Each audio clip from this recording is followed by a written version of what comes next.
감사합니다. 안녕하세요. 네, 제가 1월 둘째 주에 와서 설교를 한번 했었습니다. 한 말씀을 증거를 했고, 오늘은 2월 달 둘째 주 다시 왔는데요.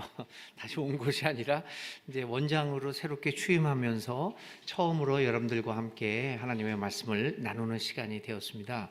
그래서 저는 오늘 이 시간을 통해서 가장 전통적인 고전적인 성서 구절이라고 할 수 있는 마태복음 16장에 있는 교회에 대한 이야기, 그리고 그 교회가 어떻게 예수님 부활 이후 이 역사 속에서 전개되었는가라고 하는 첫 번째 기록인 사도행전 2장 43절 이하에 있는 말씀을 기준으로 해서 여러분들과 함께 교회가 무엇인가, 교회는 어떤 방향으로 나아가야 될 것인가 라고 하는 이 교회에 대해서 하나님의 말씀을 함께 나누려고 합니다.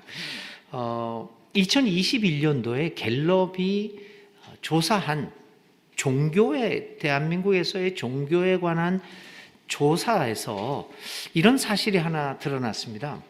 2030 세대의 탈종교 현상은 종교 인구의 고령화, 더 나아가 향후 10년, 20년의 장기적인 종교 인구 감소로 이어질 가능성이 크다라고 하는 것이 작년에 갤럽에서 했던 종교에 관한 결론이라고 볼 수 있습니다. 그것뿐만 아니라 현재 한국 대학생들의 교회 출석률은 3% 미만이라고 합니다.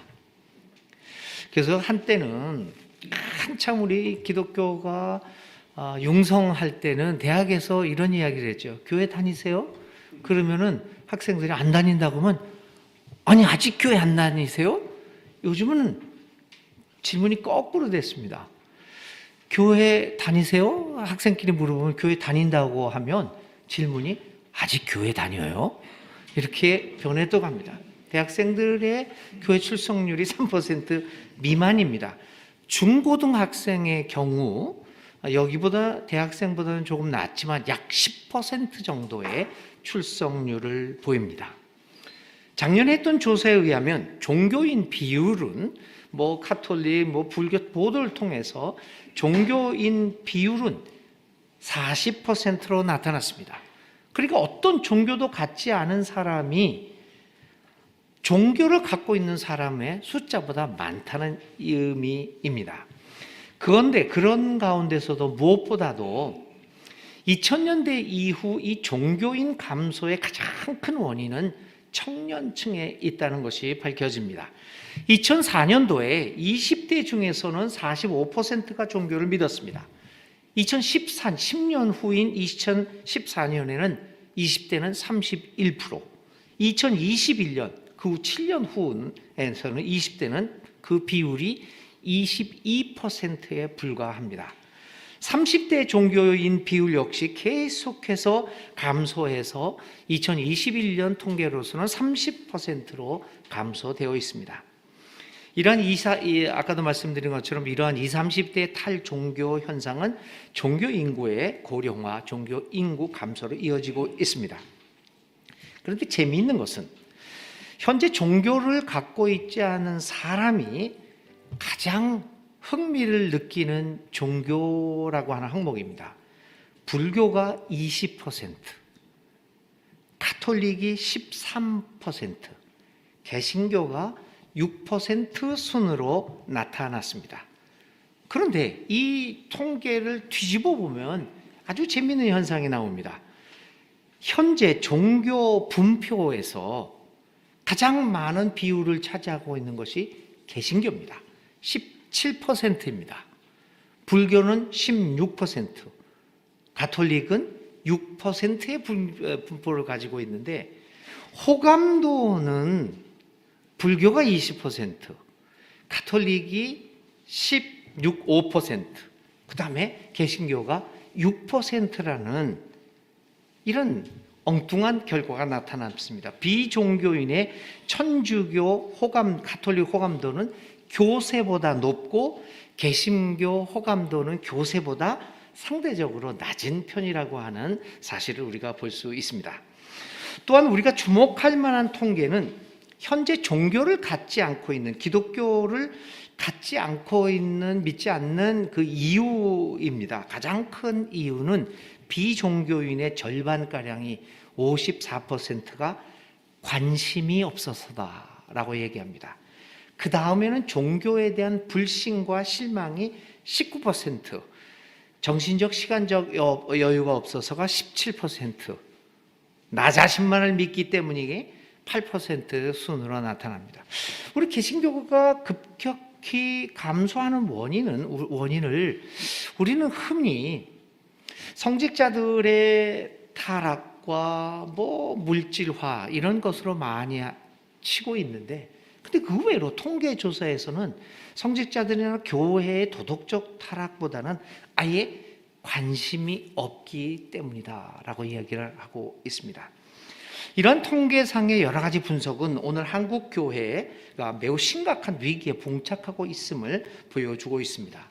이와 더불어 2년 전부터 시작된 코로나 국면은 교회 위기를 적나라하게 드러내고 말았습니다. 종교, 특히 제도 종교로서 지금까지 우리 한국 사회에서 가장 큰 힘을 발휘했던 우리 기독교는 이 코로나 국면에서 아무런 힘을 발휘하지 못했습니다. 그뿐만 아니라 오히려 사회로부터 손가락질을 당하고 의심의 눈초리를 받기도 했습니다. 더욱이 교회 내에서는 현장 예배로 모이지 못하고 인터넷을 통한 온라인 예배를 경험하게 된 사람들에게는 새로운 세계가 열리고 말았습니다. 저는 그 판도라의 상자가 열렸다고 제가 표현하고 있는데요. 지금까지 교회를 나오지 않으면 마치 하나님의 벌을 받거나 큰 일을 당할 것 같은 착각을 우리들이 많이 가졌죠. 그래서 여러분 사실요, 제가 이민 생활도 이렇게 오래 했었는데 아침 7시 예배가 있어요, 주일날. 그런데 사실 평일날 맨날 일찍 일어나고 일을 하는데 일요일날만이라도 좀 늦게 자야 되지 않겠습니까? 근데 새벽 7시부터 예배 오는데 가득 찹니다. 참 이상합니다. 왜일까요? 9시까지 골프장을 가야 되기 때문입니다. 근데 예배를 안 드리고 골프장을 가면 내기 골프에서 꼭 질 것 같습니다. 이게 이제 한국 교인들의 정서죠. 그래서 교회가 현장 예배를 통해서 든든히 이어져 나갔습니다. 모든 사람들이 예배를, 현장 예배를 중요시 여겼죠. 근데 이 코로나 국면은 그걸 바꿨어요. 인터넷으로 예배를 드리기 시작하고, 그것도 11시가 아니라 이따가 골프 끝나고 오후 저녁 무렵에 오후 5시에 이거 다시 유튜브 들어가서 방송을 보면 또 헌금도 온라인으로 하면 끝입니다. 그런데 온라인 예배를 드려다보니까 하늘에서 벼락도 내리지 않고 골프도 잘 맞습니다. 아무런 일이 발생하지 않고 있습니다. 새로운 세계가 열렸습니다. 바로 이러한 것들은 제도 종교의 종말의 서곡을 알리는 것이 되었습니다. 이것이 이번 코로나 국면이 가져온 중요한 결과입니다. 그래서 우리는 이제 진지하게 다시 한번 신앙을 갖고 산다는 것, 교인으로 살아간다는 것, 이것이 무엇인가를 처음부터 새롭게 생각해 보지 않으면 안 되는 시기를 살아가게 되고 말았습니다. 그러면 여러분, 지금까지 우리가 견지해왔던 기존의 교회의 모습은 무엇입니까? 그것을 한 5가지로 저는 요약해서 한번 여러분들에게 말씀을 드리려고 합니다. 첫 번째는 사회와 분리된 채 오직 개인의 구원과 번영에만 몰두하는 기독교의 모습을 우리는 보여왔습니다. 두 번째는 영성적인 삶과 세속의 가치를 구분하지 못하고 오직 성장의 틀에만 갇혀 있는 기독교의 모습을 보여왔습니다. 세 번째는 오직 유럽과 미국에만 의존하여 우리 민족의 전통과 아시아의 가치는 외면하는, 그래서 민중들의 삶과는 우리 역사와는 분리되는 그러한 모습을 보여온 것이 우리 한국 기독교였습니다. 네 번째는 제도로서의 기독교, 경직된 교리에 기반한 기독교의 모습을 보여왔고, 마지막으로는 합리적 이성을 배제한 비전문적인 기독교의 모습을 우리가 보여왔다라고 봅니다. 자, 우리는 이러한 교회의 모습에 대하여 반성하고 새로운 길을 모색해야 할 기회입니다. 이 기회를 놓치고 새롭게 전개되는 인류의 역사를 제대로 바라보지 못한다면 기독교의 미래는 결코 밝지 않을 것입니다. 저는 이러한 교회의 위기 앞에서 오늘 우리 교회가 특별히 함께, 저와 함께 또 이렇게 평신도들과 함께 이루어 나갈 우리 새길교회가 나가야 할 방향이 무엇인가를 진지하게 고민하지 않을 수 없습니다. 그것은 무엇보다도 본질의 회복입니다. 어찌 보면 가장 평범한 말이 될 수도 있겠지만, 우리가 당하는 위기는 그것이 한 사회, 한 교회, 한 가정, 개인일 수도 있지만 결국은 본래의 모습을 잃어버렸다는 데에서 그 원인을 찾아볼 수 있을 것입니다. 오늘 우리가 읽은 본문의 말씀은 예수님께서 교회에 대하여 언급한 최초이자 유일한 기록입니다. 물론 학자들은 이 기록이 후대에 기록된 것이고 예수님 자체의 말씀은 아니었다라고 하는 그런 이야기도 분명히 있습니다. 그럼에도 불구하고 이 말씀이 정경 안에 포함되었다고 하는 것은 굉장한 의미를 우리 기독교회에게 주고 있습니다.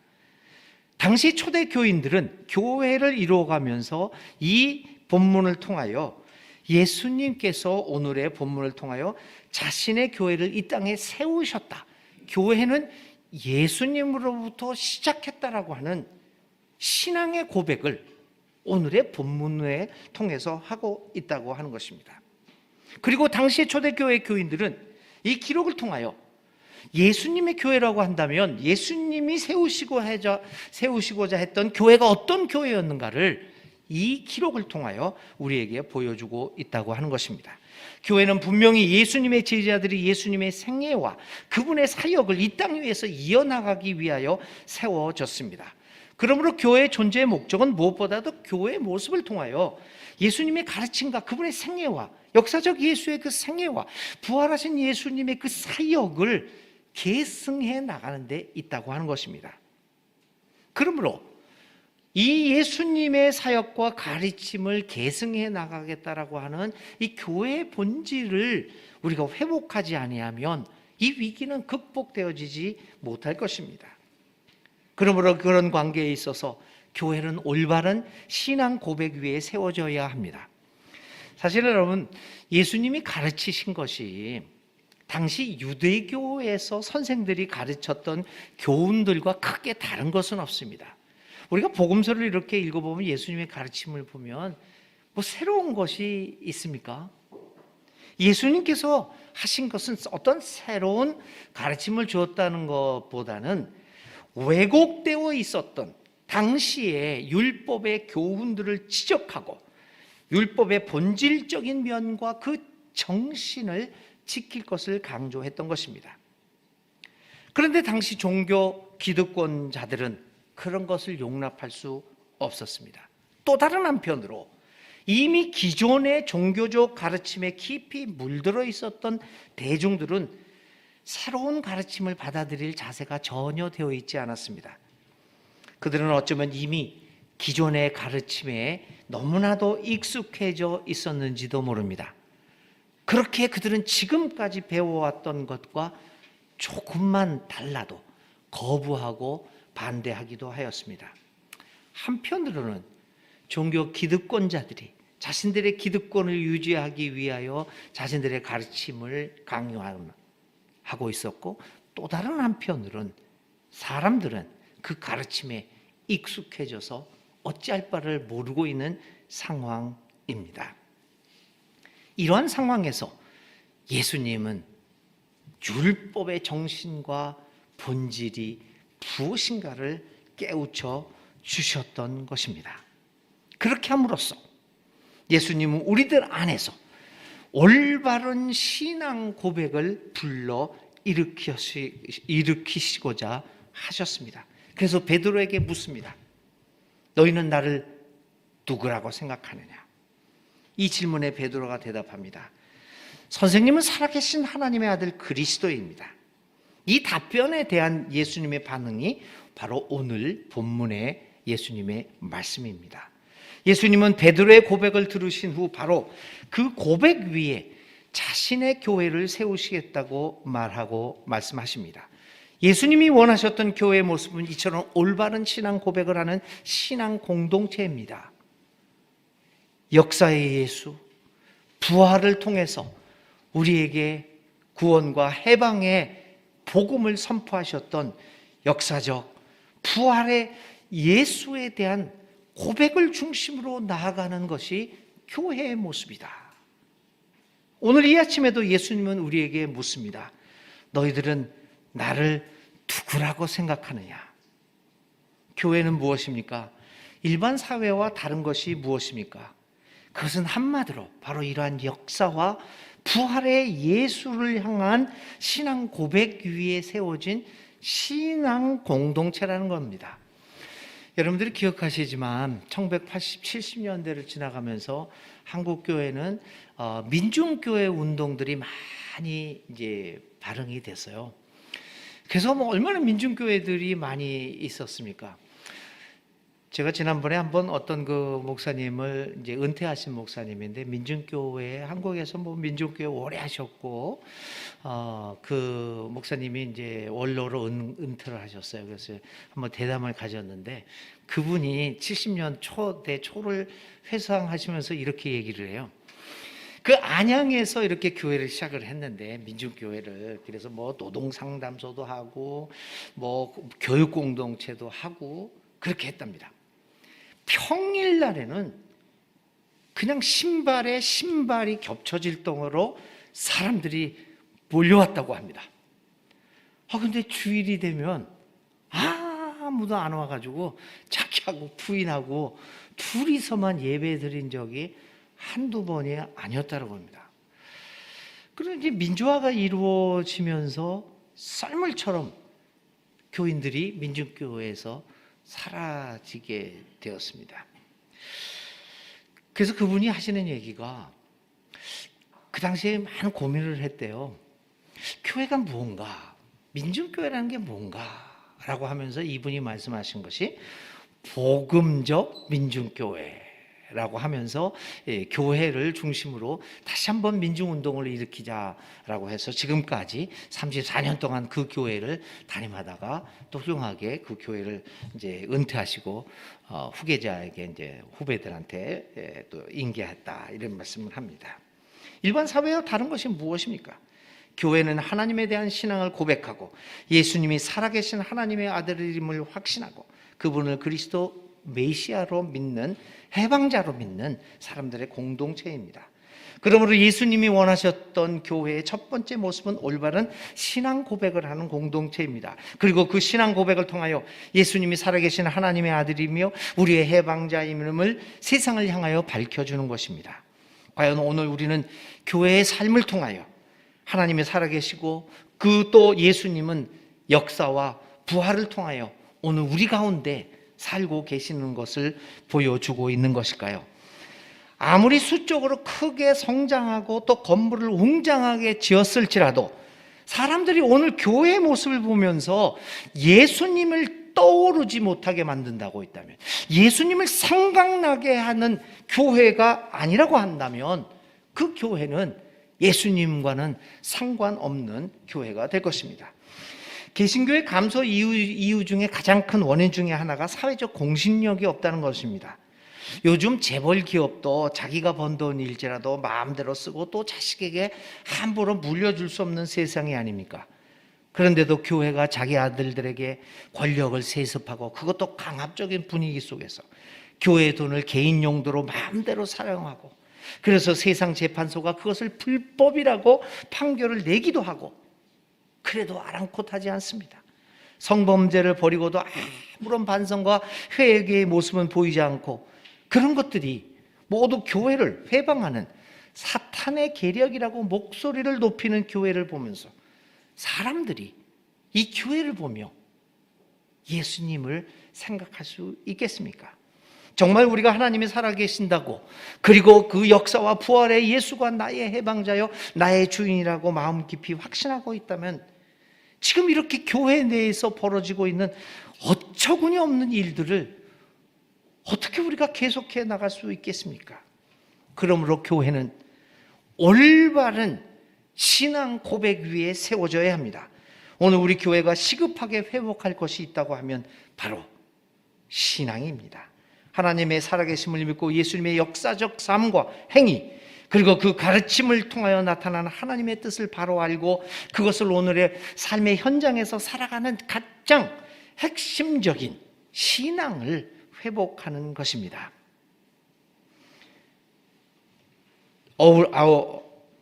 더욱이 예수님이 원하시는 교회의 모습은 하늘의 뜻과 땅의 뜻이 일치되는 교회입니다.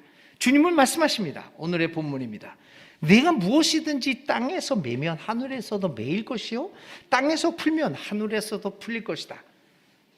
주님의 이 말씀은 신앙을 가지면 천국의 열쇠를 가진 것 같이 되어서 무엇을 하든지 하나님이 들어주시겠다는 말이 아닙니다. 믿음은 우리의 욕망을 채워주는 도구, 혹은 나의 소원을 이루어주는 도깨비 방망이 같은 것은 결코 아닙니다. 그런데도 안타까운 것은 우리는 이 말씀을 그렇게 가르쳐 왔습니다. 한국 개신교는 늘 믿음을 마치 성공의 길잡이인 것처럼 가르쳐 왔고 선전해 왔습니다. 그래서 저는 가끔가다 그런 얘기를 합니다. 이 기독교 서적 중에서 뭐 몇만 권씩 팔리는 베스트셀러는 읽지 마십시오. 저는 심한 그 모든 교회에서 그걸 읽지 마십시오. 뭐 제 책처럼 1000부, 2000부 팔리면 잘 팔리는 책. 오늘 한한선 선생님 오셨지만 한한선 선생님 책 같은 뭐 10,000권을 팔겠습니까? 20,000권을 팔겠습니까? 그런 책은 모르지만 10,000권, 20,000권, 100,000권 그거 읽지 마라. 윌킨슨의 야베스의 기도라는 책, 아마 세길에 속한 교인들은 아마 안 읽었을 것이라고 생각하는데 혹시 읽으신 분이 있을지 모르겠어요.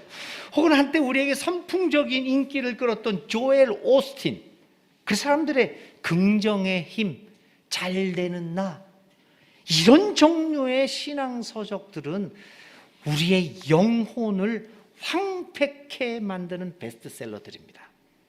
근데 이런 책들이 그렇게 많이 팔리는 것을 보면 우리 기독교인들이 믿음에 대하여 어떻게 생각하고 있는지를 어렴풋이 짐작할 수 있습니다. 이러한 현상들을 보면 한국 개신교가 믿음을 성공 철학과 연결하고 있다는 것을 쉽게 알 수 있습니다. 한마디로 영적인 것을 너무 세속적이고 물질적인 수준으로 끌어내렸다는 것입니다. 예수님이 원하셨던 교회의 모습은 이런 모습이 아닙니다.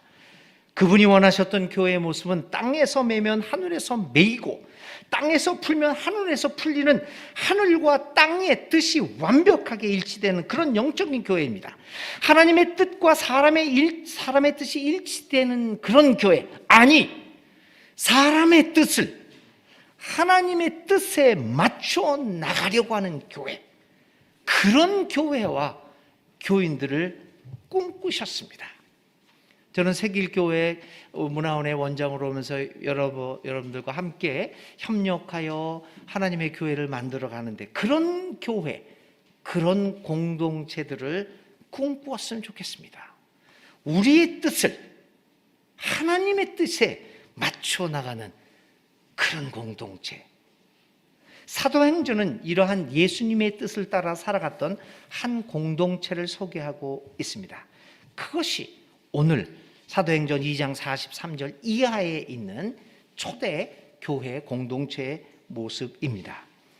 신앙이란 무엇입니까? 하늘의 뜻을 아는 능력과 이 땅 위에서 그 하늘의 뜻을 펼쳐나가는 삶의 실천력이 아니겠습니까? 이처럼 신앙은 하늘과 땅이 함께 부르는 노래입니다. 하늘과 땅이 서로 호흡을 맞추고 화음을 맞추어 나갈 때 이 땅 위에서 하나님의 나라가 힘차게 확장되고 퍼져 나갈 것입니다. 예수님은 하나님에 대하여 완벽한 믿음을 가진 분이셨습니다. 그래서 그분은 자신 있게 하늘의 뜻이 나의 뜻이고 나의 뜻이 하나님의 뜻이라고 말씀하셨습니다. 하나님을 보여달라는 사람에게 나를 보아라 라고 말씀하실 수 있었던 것은 예수님이 바로 신앙의 사람, 하늘과 땅이 함께 부르는 노래를 부르셨던 분이셨기 때문입니다. 여러분, 오늘 우리가 그런 교회, 그런 공동체, 그것을 만들어 가야지 않겠습니까? 진정한 의미의 교회는 숫자 혹은 몇 년이 되었느냐라고 하는 횟수로 말하지 않습니다. 하늘과 땅이 만나는 사건을 통하여 말하는 것이 교회고 신앙 공동체가 아니겠습니까? 그런 의미에서 오늘 한국교회는 하늘과 땅이 함께 부르는 노래를 잃어버렸습니다. 하늘과는 상관없는 땅의 노래만을 부르고 있습니다. 불협 화음의 노래를 부르고 있습니다. 그러니 오늘 땅에서 매여도 하늘에서 맺이지 않고 땅에서 풀어도 하늘에서 풀어지지 않는 것 아닐까요? 그런 일이 반복되니까 사람들이 종교에 대해서 관심도 없어지고, 그런 일이 반복되니까 사회적으로 공신력도 잃어버리는 것 아니겠습니까? 이제 우리는 하나님으로부터 사명을 받습니다. 부름을 받습니다. 하늘과 땅이 함께 부르는 노래를 부르는 참된 찐 교회가 되라는 사명과 부름을 받습니다. 우리 함께, 하늘과 함께, 땅과 함께, 그리고 우리 모두 함께 부르는 아름다운 노래와 같은 교회를 만들어 갑시다. 하늘과 땅이 함께 부르는 노래, 교우들이 함께 부르는 노래, 교회와 사회가 함께 부르는 노래, 그 아름다운 노래로서의 교회를 만들어 갑시다. 이 일을 위해 하나님은 우리를 계속 부르고 계십니다. 이 부름에 제가 여기 있습니다 라고 응답할 수 있기를 간절히 바랍니다. 교회는 예수님께서 세우셨습니다. 그리고 우리는 예수님이 원하셨던 교회의 모습이 있음도 합니다. 이제 우리 교회를 예수님이 원하셨던 그 모습으로 조금씩 변화시켜 나갑시다. 성령이 우리와 함께 하셔서 진정 예수님이 원하셨던 교회의 모습을 되찾을 수 있도록 기도해야 합니다.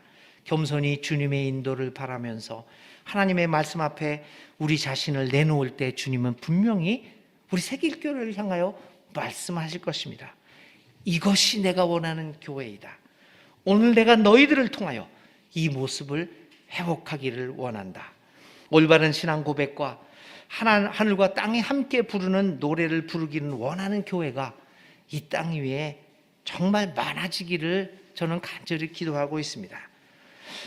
로핑크라고 하는 사람이 예수님이 원하셨던 교회라는 조그만 책을 썼습니다. 그것을 잠깐 제가 요약해드리면 한 8가지의 모습을 이 로핑크가 이렇게 그 책에서 쓰고 있어요. 우리가 뭐 잘 알고 있는 내용들이죠. 하나님의 백성으로서의 교회, 성령의 현존이 두드러지는 교회, 모든 사회적 차별과 편견이 사라지는 교회, 함께 나누고 사는 삶이 실현되고 실천되는 교회, 형제 사랑이 기본이 되는 교회. 요 5번은 로핑크가 아직 젠더 의식이 불충분했을 때 쓴 것 같습니다. 이해하고 들으십시오. 6번째, 지배를 포기하고 서로 섬기는 교회, 세상의 문화를 거슬러 올라가는 교회, 사회를 향한 하나님 나라의 상징이 되는 교회. 여러분, 이 모든 교회는, 로핑크가 말했던 이 8가지 모습의 교회는 예수님 중심의 교회를 말합니다. 그러기 위해서 우리는 앞으로 다음과 같은 요소들을 함께 강조해 나가면서 교회 공동체를 이끌어 가야 할 것이라고 생각합니다. 첫 번째는 교리를 넘어 역사적 예수님의 사역과 삶, 그리고 그분의 가르침을 진지하게 고려해야 할 것입니다. 두 번째는 이 공동체성을 유지해야, 계속해서 어떻게 유지해 나갈 것인가.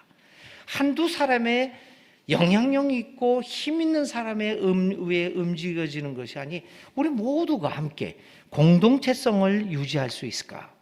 이 땅 위에 하나님 나라를 건설하는 사역을 어떻게 해 나갈 것인가?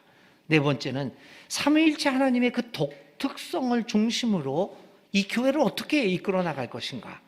다섯 번째는 교회의 공공성에 대한 문제. 마지막으로 여섯 번째는 교회의 변혁적 순례성을 어떻게 유지할 것인가가 우리 교회가 진지하게 고민하고 함께 협의해 나갈 사항이 아니겠는가, 이런 생각을 해봅니다. 사랑하는 교회 여러분, 이제 우리 새길교회 이야기를 마지막으로 언급하면서 오늘의 말씀 증언을 마치려고 합니다. 위에서 언급한 하늘과 땅이 함께 부르는 노래로서의 믿음과 교회를 연관해서 우리 새길교회에 관해서 생각해 봅시다.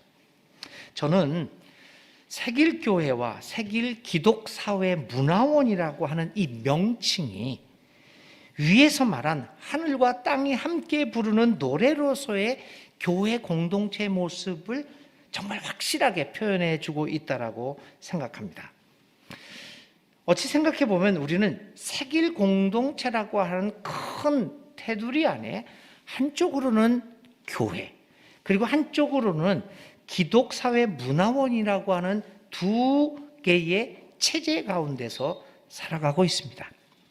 먼저 이 안쪽에 있는 새길교회는 평신도 열린 공동체라는 정체성을 가지고 있습니다.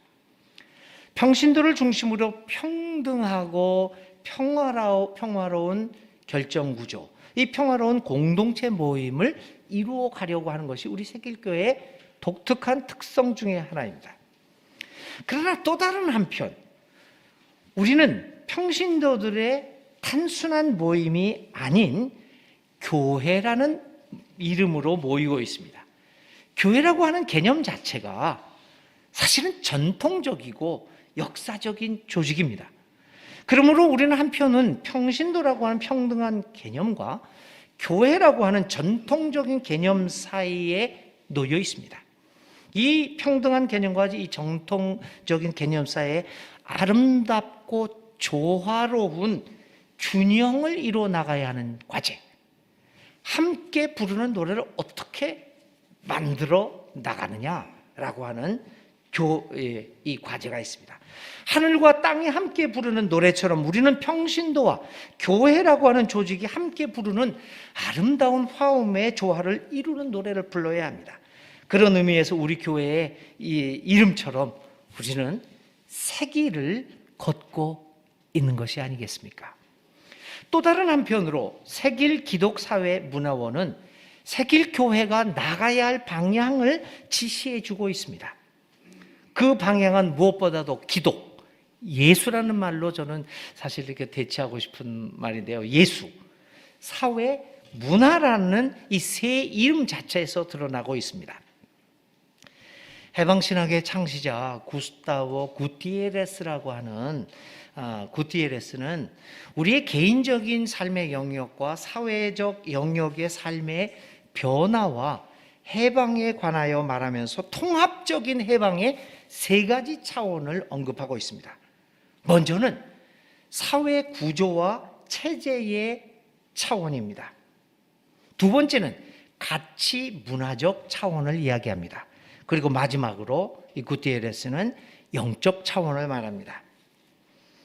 변혁과 해방이라는 것, 그것은 무엇보다도 사회 구조와 체제의 변혁 없이는 이루어지지 않습니다. 체제가 변해야 됩니다. 시스템이 변해야 됩니다. 구조가 변해야지만 사회 변혁과 해방이 이루어지는 것 아니겠습니까?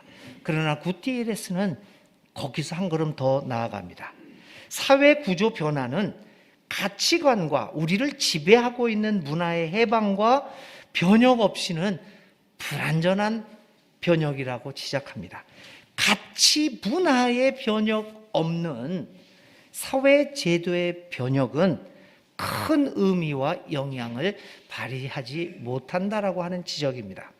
아무리 사회 제도가 변혁되었다고 하더라도 그 사회에서 살아가고 있는 사람들의 가치와 문화가 변하지 않는다면 사회 그 변혁 체제는 우리의 실제적인 삶의 영역까지에는 미치지 못한다는 말입니다. 우리가 요즘 이제 우리 정부에서도 또 세계적인 흐름이 탄소 중립이다, 탈원전이다, 이제 기후 위기다 이런 거 얘기를 해서 체제를 많이 바꿔가지 않습니까? 그 유명한 알리 100이라든지 누구는 잘 몰라서 대묻기는 했지만은 하여튼 모를 수도 있다고 보기는 하지만 하여튼 그런 그 사회 체제로 변화됩니다. 그런데 여러분, 탈원전이다, 알리 100이다, 이 탄소 중립이다 이런 제도를 아무리 바꿔 나간다고 하더라도 우리들 사이의 가치와 문화가 바뀌지 않으면 물질 중심의 가치관과 소비 문화의 변혁 없이 어떻게 탄소 중립이 이루어지고 탈원전이 이루어지겠습니까? 사회 제도 변혁과 우리 가치와 문화가 변혁되어야 떨어질래야 떨어질 수 없는 요소입니다. 그러나 구티에레스는 사회 체제와 가치 문화의 차원에서 한 걸음 더 나아갑니다. 그는 이 사회적 차원과 가치 문화적 차원의 변혁을 이끌어 나가는 힘을 신과의 동행에서 나오는 영적 차원에서 찾고 있습니다. 하나님, 예수, 그리고 성령과의 동행은 우리에게 지치지 않는 에너지와 올바른 방향성을 유지시켜주는 원천적인 힘이라고 구테레스는 주장합니다. 저는 그런 의미에서 이 세길의 이 이름이 이렇게 지으신 걸로 생각합니다. 여러분 다 해방신앙을 다 공부하셔서 이렇게 한 게 아닌가. 세길 기독사회문화원은 이 구테레스가 지적하는 세 가지 차원을 모두 망라하고 있다고 봅니다. 사회 구조적 차원, 우리는 세길 기독사회 문화원의 사역을 통하여 교리적 예수를 넘어 역사적 예수와 부활의 예수와 동행하면서 이 사회 구조 체제를 변화를 위한 발걸음을 우리는 계속해 나갈 것입니다. 우리는 문화원입니다. 제도 변화를 위한 노력을 넘어서 우리의 가치와 문화를 변혁시켜 나가는 일을 우리 교회를 통해서, 문화원을 통해서 계속해 나갈 것입니다. 이 모든 것은 누차 강조하지만 역사적 예수, 부활의 예수와 함께 동행하는 영적 힘을 바탕으로 이루어질 것입니다. 그런 의미에서 교우 여러분, 여러분들은 우리 모두 함께 예수님 안에서 새길을 걷고 있습니다. 새길교회와 새길기독사회문화원이 함께 부르는 노래는 분명코 위기에 처한 한국교회와 사회를 향하여 새길을 열어나가는 중요한 전초기지, 그리고 모델이 될 것이라고 확신합니다. 하늘과 땅이 함께 부르는 노래, 우리 새길교회와 새길기독사회문화원이 불러나갈 노래입니다. 오늘의 말씀을 깊이 생각하면서 잠깐 침묵 가운데 여러분 기도하시기 바랍니다.